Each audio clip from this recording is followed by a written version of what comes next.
They want to have fun when they do their work. They believe in collaboration and relationships. This is very important. All the networking that's going on, the Facebook, the Twitter, you name it, the social networks that they have involve their whole sense of collaboration. And finally, the speed is another one they have. So if you have a slow decision-making process, it bothers them if you can't have instant responses. And then also they're innovators. Well, this is the students who are coming to work, to school. These are the new employees that we have in the association. These are their characteristics that we need to be very much aware of. Now let's look at how it relates to education. First of all, the focus is on the student. It's no longer on the teacher.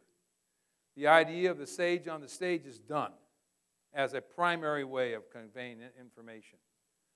They got to customize the curriculum. 94-142 came in years ago, and we had individual education plans for special ed students. We're now beginning to see that we're going to have special plans for all students. They believe in collaboration. Students are no longer isolated. And Google has become, and the internet has become, the chief information source. 2.7 billion hits a month on Google. And obviously, adults are no longer the sole source of information for the net generation. These all have an impact upon education. And I think Peter Senge said it best when he talks about the role of students. The real hope for deep and enduring process in the evolution of schools lies with students. They have a deep passion for making schools work. They are connected to the future in ways that no adult is. They have an imagination and ways of seeing things that have not yet been reshaped by formal education process, and they are crying out and wanting to be involved to become and be more responsible for their own environment. Now I ask you the question, when was the last time we really thought students were a viable stakeholder in education?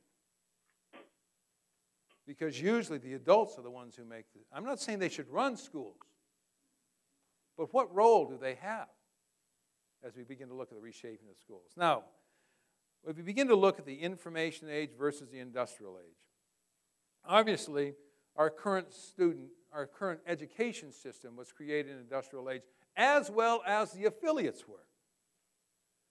Remember, affiliates kind of mirror what school districts look like. So we are in this, when I'm talking about changing, we're talking about changing both schools and transforming the association at the same time. The current tenets of public education are being challenged at an accelerated rate. They can no longer merely tweak the system, but we may need to look at a total redesign of the system. Now, some of you have seen this before. This is what we typically look like in the industrial age. The industrial model talks about moving one grade to another grade, moving on, you get a job, you stay with that job for a long time. That doesn't happen anymore, we know that. The question is, what might that new model look like? Now, Daniel Kim, who's one of the guys who has been working with us for a long time, I think has said it best in that the current education system doesn't need fixing because it's not broken. It's doing basically what it was designed to do. The issue is that if we want to fundamentally change, we need to begin to look at a total redesign and going back to the root of the root and reconceive a whole new system. Well, what might that look like? Now, these are just some ideas that we pulled together. If you look at the difference between an industrial model versus the information age. And I'm not going to go through these on a case-by-case basis, but just look at some of the highlights, like the model, a factory model versus one with a learner center model. Or the curriculum, where in the industrial age it's pre-designed, it's standardization. In an information age, it's customized, individualized. Learning was teacher-based and directed. Moving from grade to grade. Here we're talking about resource-based, where they live in a community and learn and basically are looking at skills that we need to have them learn, and they move ahead at their own pace. Grade-level structures versus these small communities. The idea that it's time-based. You go from grade to grade rather than looking at skill development. And then, of course, the one that I like at the bottom, which has been an autocratic system versus a collaborative system. These all reflect what the new generation is bringing into our world. By the way, there's a much larger list of this that I have that I didn't put up here, but is available if you'd like to see it. So what's our role? Now, the NEA has been on this journey, and we've known that. We've seen these core values. We've looked at these core values, and we all know that when Dennis first went out 2 years ago and talking to regions, one of the things that he found out when people came up after his presentation, and I was at several of them, they were talking about these core values. That's why I belong to the organization. The mission statement was okay, the vision statement was okay, but it was the core values that said, this is why I want to belong to this organization, because the core values are so important. I'm going to come back to the mission statement in just a moment. As you begin to look at our role in public education, it is our industry, and we can't deny whatever's happening in public education, we have to be aware of it, because it is our industry. We also, let me go back here just for a second. And if that industry declines, we decline. So how do we respond to it? How do we begin to look at the whole issue of the transformation of education? And I love this quote by Einstein. I like several of the quotes that he talks about, where he basically says, you know, we can't reconceive a system with the same kind of thinking that created it. So we then have to begin to think about what are some of the new ways we might begin to think about doing this. And we can't accept things as they are, but we need to move them to what we want them to become. And we're going to get into that more too. So the NEA transformation journey has been key. We have tried to ask strong questions about our role as an affiliate within the public education, what we should be doing. We also begin to look at the whole question of the vision of the organization as being key. Because if you don't have a strong vision for the organization, you don't know what your purpose is. It gives you purpose. It gives you the sense of well-being. And we spend a lot of time creating that vision. But then you say, okay, so what? You know, we've been through strategic planning. We've not really seen any real change. And I like this mantra, too, which I've heard a lot. You know, this too shall pass. We'll get a new president. We'll get a new exec. No, this too shall pass. That's not good enough anymore. So what can we do as an affiliate? You know, what can you do as a leader, as a staff member, as a manager? How can we begin to move this systems thinking approach to begin to transform both the affiliate and public education? Well, there are some issues that we have to deal with. First of all, it does take time. You know, we live in this era of fix-it era. You know, we sit there at home with our remote control, and when we get bored, we just kind of press it, and our attention span is very short. People want a magic wand, make it all better. Well, it doesn't work that way. It takes time. We talk about going slow to go fast.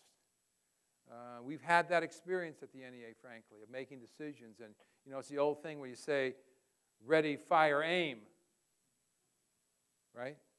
We say, how do we miss the target? Then we have to step back and look at the target, and why did we miss it? Where we've gone a little slower, done a little better planning, we could have, in fact, ready, aim, fire. So this thing just doesn't happen overnight.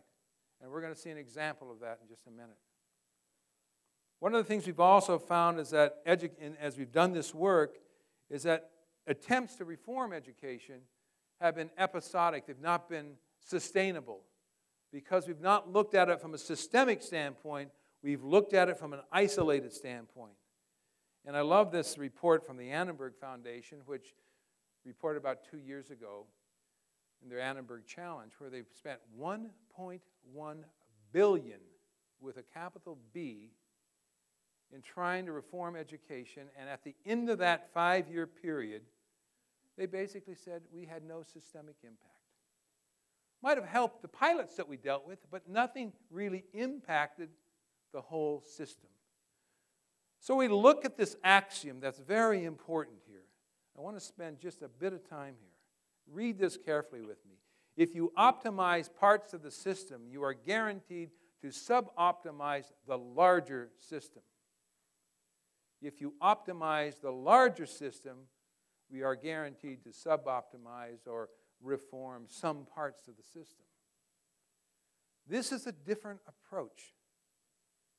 we usually look at small chunks rather than trying to look at the larger whole first to create the standards and then begin to deal with the subparts. This is what we have found been the problem as we begin to look at organizational reform. Or fragmented, we fail; systemically, we succeed. Okay, so what is this systems thinking all about? It is not voodoo. It is a very, very simple concept here. So what we're going to do is we're going to use a tree as a model. Now, this slide right here I've left in because it provides the vernacular of how you can explain the tree of what I'm about to say. Okay, so we've got this tree here. Like this tree? Looks pretty nice, doesn't it? Well, as you look at a tree here, this is obviously a thing that lives in the ground. It's got air. Well, what do we have? What do we see when we look at a tree? When you look at a tree, we have leaves, right? We've got branches. We got trunks. We got ground. We see all that, right? Well, what don't we see? We don't see the roots. But you know, if you look at this together, this is a living system. If I like this tree so much and I cut it off at the base and I move it to my front yard and I prop it up and I put that water on it, etc., it's going to look pretty good for about a week. Then the next week, leaves may start to turn. Eventually, what's going to happen to it? It's going to die. Why is it going to die? It has no structure underneath it. It has no heart that's driving the energy to keep that tree alive. Well, we take the same metaphor and we look at it from an organizational standpoint. So if the tree is our organization, what would we see? Well, we would see programs. We'd see staff. We'd see members. We'd see offices. The ground would probably be the use of ourself as we provide the leadership of the organization. Well, what don't we see? We don't see the values. We don't see the vision. We don't see the mission of the organization. Everything above the ground is the doing part of the organization. We see that. We spend a lot of time in the doing part of the organization. But what's below the ground is the being part of the organization. It's the heart of the organization. It's the spirit of the organization. It's what drives the organization. Now, if you look at how this works together, if you have the doing part of the organization, and you as leaders, and I use leaders as generic, whether it be the exec, whether it be the governance, it's a leadership function here. What happens is that you drive the mission, vision, core values to drive the programs of the organization. If you aren't clear on what's below the ground, all the doing of the organization is merely random acts. And I can tell you, as an executive director for 20 years, I saw a lot of staff who like to do their random acts.